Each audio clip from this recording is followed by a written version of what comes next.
మధ్య లేరు అనేది నమ్మశక్యంగా కావడం లేదు.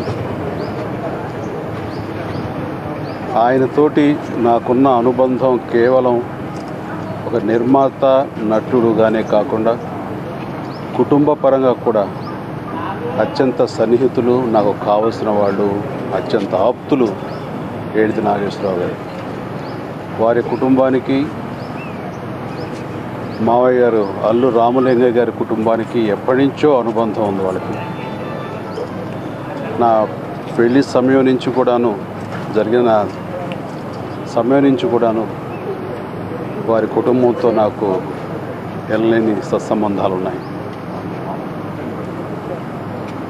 నేను వారి పూర్ణోదయ సంస్థ అప్పట్లో చేసినటువంటి ఒక సినిమా తాయారమ్మ బంగారయ్యలో గెస్ట్ రోల్ చేశాను ఆయన రిక్వెస్ట్ మీద. ఆ తర్వాత స్వయం కృషి, ఆపత్ బాంధవుడు విశ్వనాథ్ గారి దర్శకత్వంలో చేయటం జరిగింది. ఆ రెండు నాకు అత్యద్భుతమైనటువంటి సినిమాలు. ఈరోజు కూడా అవి తలమానికమైనవి. వాటి గురించి నేను గొప్పగా చెప్పినటువంటి సినిమాలు.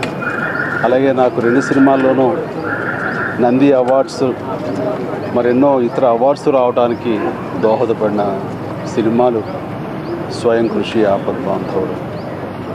అంత గొప్ప సినిమాలు నాకు రావటం అన్నది, అది పూర్ణోదయ సంస్థ నాగేశ్వరరావు గారి ద్వారా రావటం అన్నది నాకు అది గొప్ప అనుభూతి.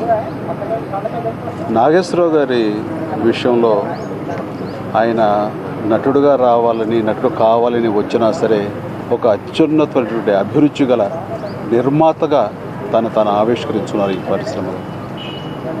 ఎంతటి కమర్షియల్ సినిమాలు చేసే పరిస్థితులు వచ్చినా సరే కమర్షియల్ చిత్రాలకు ఆయన లోబడకుండా కళాత్మక విలువలు ఉండే సినిమాలకు అరకొన ఈస్థెటిక్ వాల్యూస్ తోటి మన సంప్రదాయాలని వెలికి తీసే చిత్రాలే అదొక కమిట్మెంట్ లాగా ఆయన చేశారు. ఏ రోజు సినిమా అనేది ఎంత వ్యాపార దృక్పథంతో ఉన్నా సరే వ్యాపారమే కాకుండా కళాత్మకంగా వాటికి మనం వంతు మన సేవ చేయాలి అనే కళాసేవతోటి ఆయన సినిమాలు చేయడం జరిగింది. అందుకని ఆయన సినిమాలు ఒక్కొక్కటి ఒక్కొక్క ఆణిముత్యం. అలాంటి అత్యద్భుతమైన సినిమాలు తెలుగు పరిశ్రమ గర్వించే దిశగా గర్వించేటువంటి గొప్ప సినిమాలు తీశారు ఆయన. చెప్పాలంటే భారతీయ సినీ పరిశ్రమలో ప్రపంచపరంగా కూడా తెలుగు సినిమాల యొక్క గౌరవాన్ని ఇనుమడింపచేసే విధంగా సినిమాలు తీసి ఆయన ప్రత్యేకతను చాటుకున్నారు. ఆ రకంగా ఆయన అంత గొప్ప నిర్మాత, నా నిర్మాత కావటం నిజంగా నాకు చాలా చాలా గొప్ప అదృష్టంగా నేను భావిస్తున్నాను. ఈ రోజున ఆయన మన మధ్య లేకపోవటం అన్నది చాలా దురదృష్టం.